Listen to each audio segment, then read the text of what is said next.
What's up, people? This is Seanstradamus, the sports genius, formerly known as Sean Down. Welcome to another episode of Diary of a Mad Sports Fan.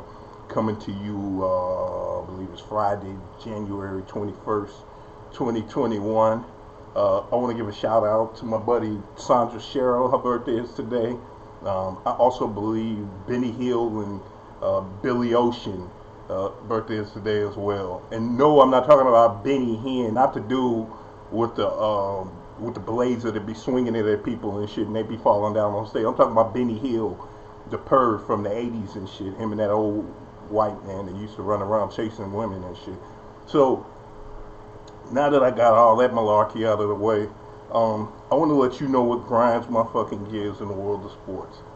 And what grinds my gears the most are LA Laker fans. I'm sick and fucking tired of you. First of all, you made me do something that I haven't done in years, which is agree with Charles Barkley. I don't agree with Charles Barkley on anything, but you all are a bunch of pussies. And I'm going to say what he wanted to say. You all are a bunch of pussies that's always trying to blame somebody. It's always somebody's fault.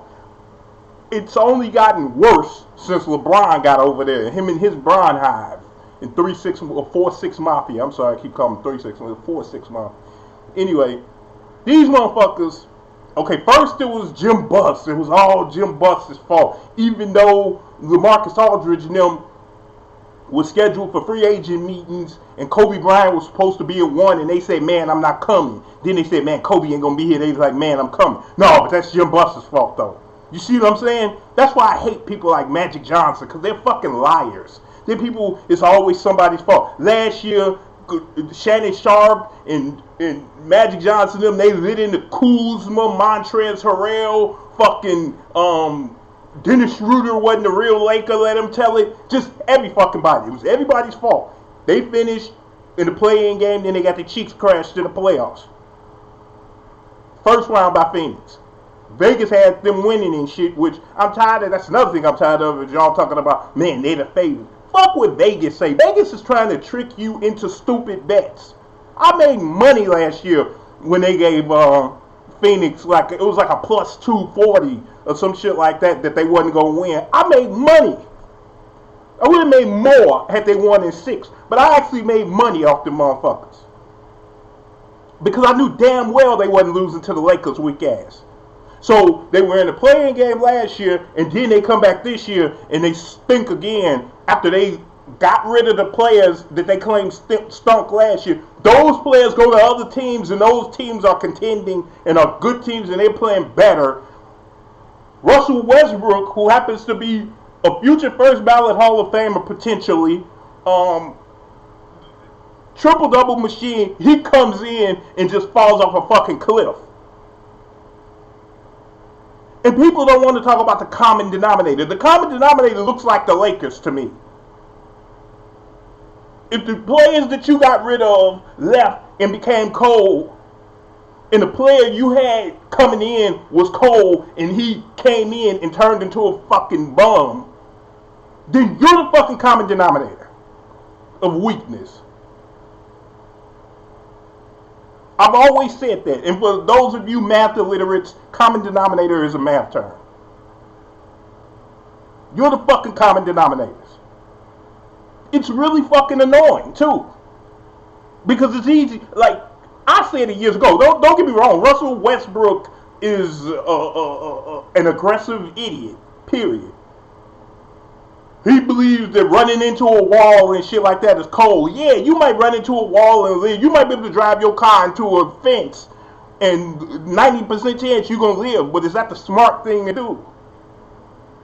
I'm the one who called him Bokeem Woodbine. He's the one, he's like Bokeem Woodbine and Jason's lyric. He always goes, and you got to be crazy. Like, you looking like, man, they got medicine for these assholes? What the fuck? Like, calm the fuck down. So I know what he's like. But he has nothing to do with the Lakers being weak. Absolutely nothing. Because the Lakers are old. Melo ain't mellow. This is the 2004 Lakers, only worse. And the reason why it's worse than 2004 Lakers is because Kobe was in his prime in 2004. LeBron ain't nobody in their prime now on this Lakers team. Not one of those niggas are in their primes. LeBron 37. Russ is like the youngest at 32. Melo like 36. Fucking, it's just everybody. Dwight Howard's like 35. What the fuck? This is not White Men Can't Jump where you going out there playing the king and the duck and y'all in the championship game. Get the fuck out of here, dude. This is not a movie. You go out there every night, 35, 36, 37-year-olds going against 22, 23, 24-year-olds. You gonna get your hat brought to the cemetery. It's going to happen. And the shit is so annoying that the Lakers are always trying to place blame. Frank Vogel and all these. Shut the fuck up. You sold your soul to the fucking devil himself, which was LeBron James. You sold your soul to have him come there so he could make movies and he could come in and win you a championship, which he won, which was, even though it was the bubble championship, but he won you a championship, fine. You sold your fucking soul, and he sold all of your assets like he does in every fucking location he goes to. Every location he goes to, he sells off all the assets, and he leaves you with shit.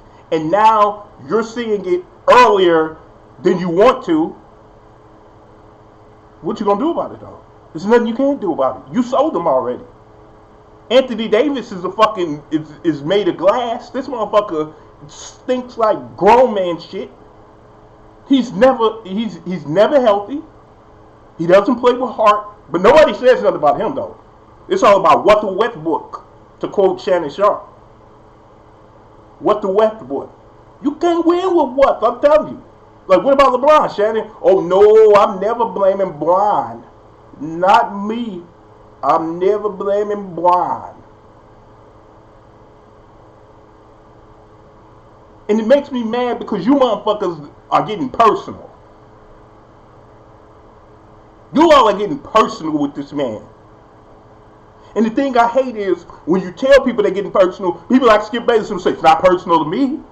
Well, who gives a fuck what it is to you if it is to me? You all are the same ones that said if one Native American person has a problem with the Redskins name, whether it's personal to you or whether it's personal to somebody else, it's personal to them, so it matters. If somebody racist called somebody else a nigger, or a Jewish person a slang Jewish word, or a gay person a gay slang word, it doesn't matter if it's fucking personal to you. It's personal to them.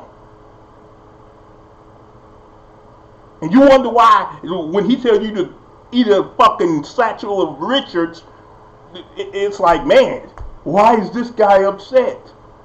Because you talking shit about this nigga. And not just critiquing his play.